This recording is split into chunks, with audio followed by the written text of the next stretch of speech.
Some people believe that I'm crazy for believing that Africans could have traveled to the Americas or anywhere else in the world for that matter in history in far ancient times, as though there is some sort of magical boundary stopping people from any continent to travel wherever they wish in the world.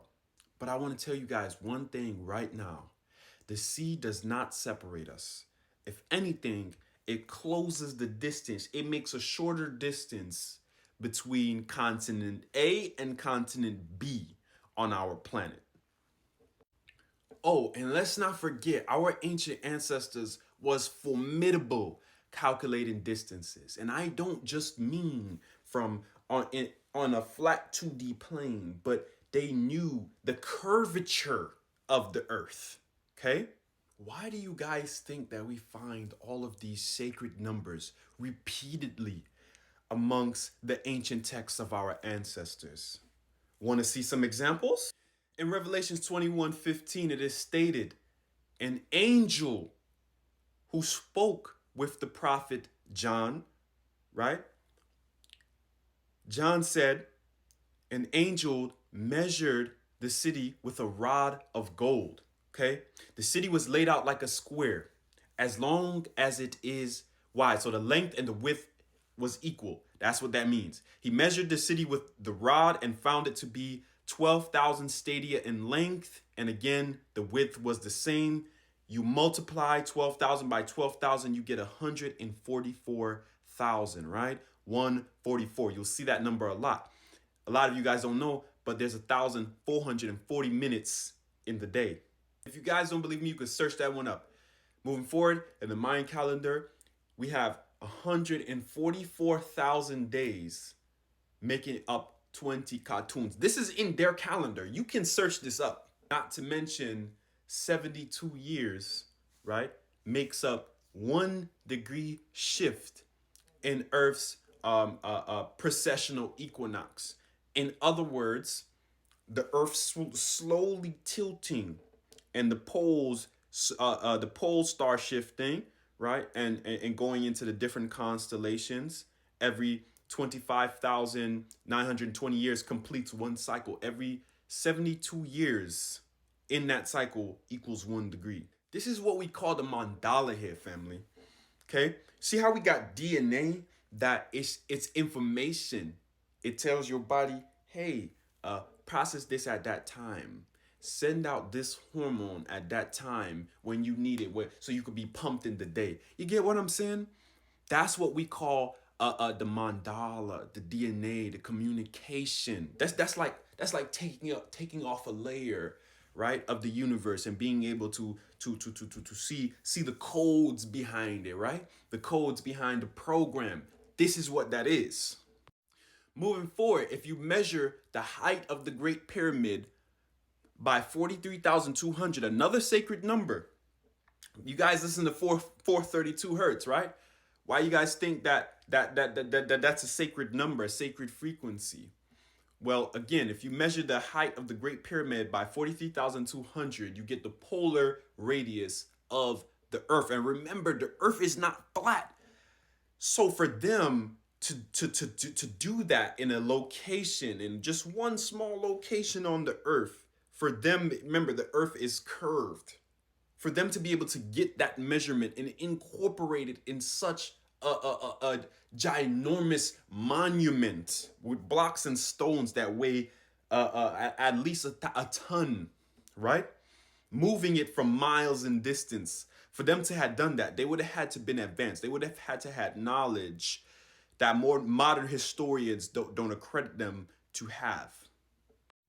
And if you did not know, the radius of the Earth, of the sun, I'm sorry. Look at that number right there. Hold on. We got to use my head to underscore it. 432,000 miles. You see that? So if the ancient ancestors could measure astronomical feats with a high level of accuracy, as they've done in the past again and again through various cultures around the world. This is not just Africans. This is no superior nothing right here. I know some of you guys are gonna pull that card, y'all fiending, y'all saying, "Oh, he's trying to big up his culture. You know, he thinks he's the Egyptian, so on and so forth. Yeah, I got the tattoos on me, everything." But that's not what this is about. This is to help you guys open and expand your mind and understand that this human story, our history, is much greater than we have been told. We've all been lied to, all of us, every single one of us. Now, again, if the ancient ancestors could measure astronomical feats with a high level of accuracy, would it have been impossible or difficult for them? They're moving tons of stones that they had to break out of whatever quarry that they took it out of and drag it, you know, or however they transport it for thousands of miles, align it again for it to match the polar, to have the measurements, I'm sorry, of the radius of the earth, the polar radius of the earth incorporated in their monument. And they've done this in many other different structures around the world routinely. Okay, would it have been hard and difficult for them to travel from West Africa, right, to South America, right, or North America for that matter, or somewhere in Europe? No, it's not impossible. They could have done these things because they were smart and intelligent. I don't like how the historians today downplay our ancestors. They were stupid. They was using these copper metal tools that for some reason no one can ever find. You rarely ever see them displayed. You see like a few of them displayed in the museums. Look at this keyhole shaped artifact that they found in Ohio amongst the Indian culture, that they say it's a keyhole, but I know you guys seen this artifact and said that is an ankh, right? And that's not the only connection that you'll find with African or Egyptian culture in America. You have, again, like gods with like descriptions. Example, a Xolotl and Anubis, both black dog-headed gods that guide people into the underworld, right? And also language connections between the Uru Aztecan language and you'll find East African languages, particularly that which connects with the Middle East. They call Afro-Asiatic languages, right? So my thing is, you guys, until you do the research, the hours of research, and you open up your third eye and you start to sit with the ancestors and ask them. I tell people all the time, ask the ancestors to show you. You have the dreams. You'll see the connections. This is not something you have to take from me. I dropped a lot more knowledge and wisdom on you guys than I expected to in this video. But look, man, if y'all enjoyed this right here, let me know in the comments. Share this video a million times with everybody that you can. Tell them that they've been lied to, okay?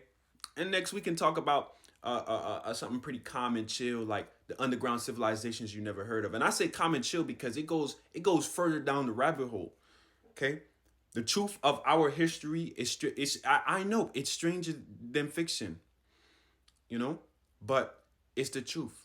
It is what it is, and I wouldn't give it to you guys any other way. So with that being said, guys, look, that's my spiel on how I feel about the ancient ancestors and how it was more than possible for them to traverse every single continent here on the earth.